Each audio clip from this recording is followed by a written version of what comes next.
Hi guys, it's Coach Keisha speaking, giving you love, hugs, and realness. And we're still focusing on self-love and self-care, but we're wondering at this point, or I'm wondering, how are the kids doing? Has anyone ever really asked their kids, how are you doing? How are you processing what's going on?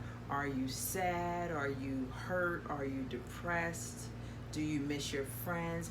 How do we deal with our children? How do we work with them during this period? Because all they know is that they were going to school every day, and then suddenly school's canceled and they're doing everything from Google Classroom or at home. And how have they been processing that? How have they been processing social distancing, playing with their friends through Zoom, or from 6 feet away from one another, not being able to see their friends in a classroom, not being able to do group activities for 3 months? How has that been working out for the youth? When you think about it, kids need self-care just like adults do. So when I talk about self-care for us, I talk about doing things according to our love language, whatever that love language is. But for kids, it is also imperative that they do things that foster self-care, because a lot of times when children are doing things, they're doing things based on what we as parents want them to do. I want you to play chess, I want you to play basketball, I want you in ballet or dance, I want you to play the piano, I want you affiliated with this group. But when everything is said and done, what do kids do to foster their own personal self-care? Something separate from what they're told to do or made to do, but something they like to do on the side. Is it baking? Is it, painting their nails? Is it playing basketball outside, shooting the ball around? Is it doing an activity in the house, painting, taking on a new chore that they may want to, try? How kids graduate from being able to do little things to taking on more responsibility that they want to do on their own. What self-care things are kids encouraged to do? What are they doing outside of the norm of what they already do? What are they trying that's different? We know that parents are taking on more responsibilities, having to be, the teacher and the parent and working from home. But what does a child do with their free time? What do you allow them to do? Some good suggestions is to give them about 2 to 3 hours a week where they just do something they want to do.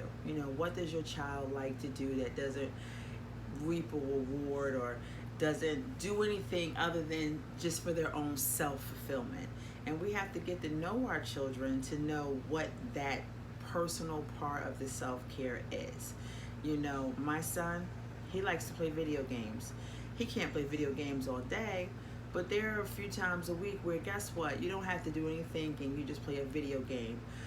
My daughter, my bonus daughter, she likes to bake. It's what she likes to do. It's not anything to do with anything that's going to draw her, that she has to do it. It's something that she takes on as a hobby. My godson, he likes to draw. He's an artist. And sometimes he just wants to go and do art therapy. And art therapy is just drawing because you just want to.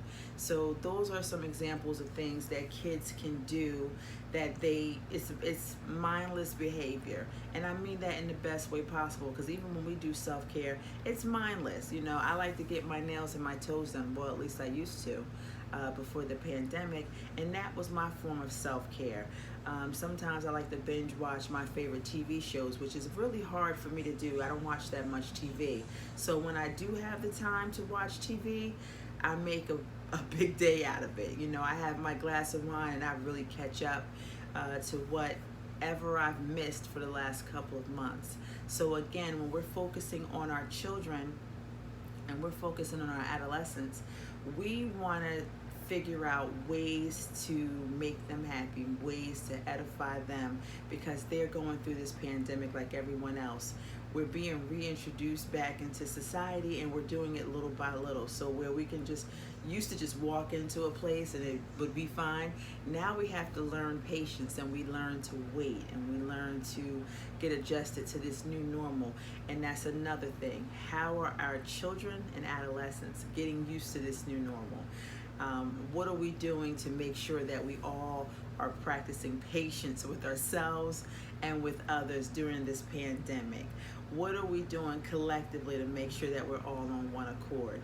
These are all questions that we have to ask ourselves, and we also have to ask it from the younger people as well, because again, when we focus on ourselves, which is great, we also are charged to figure out how we're going to make this as easy of a transition as possible for our younger people as well. So I don't know, you guys can share with me some tips, for our youth. What do you do with them? What do they like to do? What do they like to foster? I'd love to hear about it. Again, you can reach out to me through info@Coach Keisha Speaks. You can go on my website, CoachKeishaSpeaks.com, and I'm also on Facebook, Instagram as well. So, guys, let me know what you think and reach out if you need any assistance. You have a great day, guys.